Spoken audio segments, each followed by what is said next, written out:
हा व्हिडिओ आहे रविवार. वार कोणताही असो, बाईला काही सुट्टी नसते बघा. आणि थोडीशी तब्येत खालावल्यामुळे माझा व्हिडिओ टाकण्याला लेट झाला.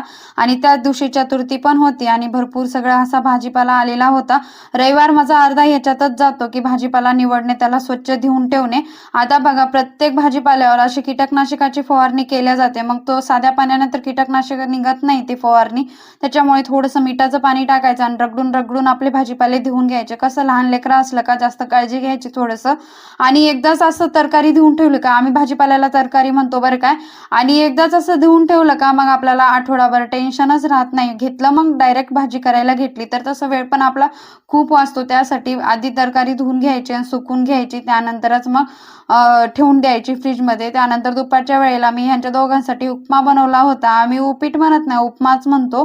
तर माझी तर चतुर्थी होती, माझा व्रत होता, त्याच्यामुळे मला काय खायचं नव्हतं. संध्याकाळच्या वेळेला बापाची पूजा आरती करायला घेतली, कारण की मी संध्याकाळीच करते चतुर्थीचा व्रत. संध्याकाळी जी पूजाची टाइम दिलेली असतं चंद्र उदय, तर त्या चंद्र उदयच्या टाइमला मी पूजा आरती करून घेऊन चंद्राची सुद्धा पूजा करून घेते. गणपती बाप्पाला साष्टांग असा नमस्कार करून घेतला. त्यानंतर चंद्र उदय झाला होता. मग चंद्र उदय झाल्यावर चंद्राची आरती करून घेतली, चंद्रांना नैवेद्य दाखवला आणि असा होता माझा आजचा पूर्ण दिवस. व्हिडिओ आवडल्यास चॅनलला सबस्क्राईब करा, लाईक करा, कमेंट करा. तुम्हाला माझे व्हिडिओ कसे वाटतात नक्की